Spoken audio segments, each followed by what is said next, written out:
अस्सलामुअलैकुम वरहमतुल्लाहि वबरकातुहू। व्यूवर्स, हकीम मोहम्मद इमरान कम्बो आपकी खिदमत में हाजिर है। व्यूवर्स, आज मैं आपको दो इंतहाई अहम चीज़ें बताने लगा हूं जो बवासीर के मरीज़ों के लिए इंतहाई नुकसानदेह हैं, लेकिन बवासीर के मरीज़ उन्हें फ़ायदा समझ कर इस्तेमाल करना शुरू कर देते हैं।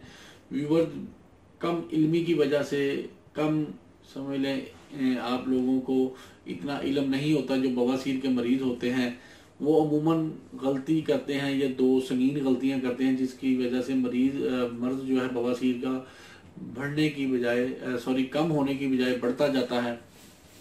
तो वो क्या गलतियां कि अमूमन बवासीर के मरीजों को जब डॉक्टर या हकीम मर्चे बंद करते हैं और वो सुबह नाश्ते में दही का इस्तेमाल शुरू कर देते हैं। व्यूवर्स, जितनी बवासीर को सुबह खाली पेट दही नुकसान देती है, कोई चीज़ नहीं नुकसान देती। व्यूवर्स, आप दही डायरेक्ट इस्तेमाल करने की बजाय पतली लस्सी करके इस्तेमाल कर सकते हैं। डायरेक्ट दही आप लोगों ने इस्तेमाल नहीं करनी।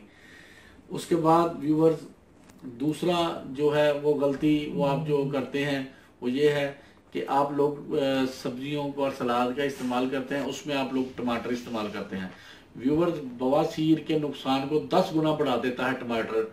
बवासीर के मरीज ये दो चीज़ें सुन लें, सुबह खाली पेट दही नहीं खानी, और दिन में आप दही खा सकते हैं, सुबह खाली पेट निहार मुंह आपने दही नहीं खानी। और जो टमाटर हैं वो आपने बिल्कुल इस्तेमाल, बवासीर के मरीज टमाटर का परहेज ऐसे करें कि जैसे ये समझें जहर है। तो जब आप ठीक हो जाए फिर आप जो मर्जी यूज़ करें। तो इसलिए व्यूवर्स, आप लोगों को ये दो मालूमात मैं इसलिए दे रहा हूँ कि बवासीर के मरीज कहते हैं कि दवाई खा रहे हैं लेकिन मर्ज कम नहीं हो रहा, इसी वजह से कम नहीं होता। तो व्यूवर्स, आप लोग जो है वो जिनको ये बवासीर का मसला है, जिन चीज़ों का परहेज करें।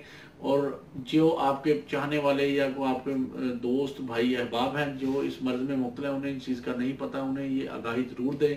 अल्लाह ताला आपको और आपके अहले खाना को हर किस्म की बीमारियों से महफूज रखे। आमीन। अस्सलाम वालेकुम रहमतुल्लाह।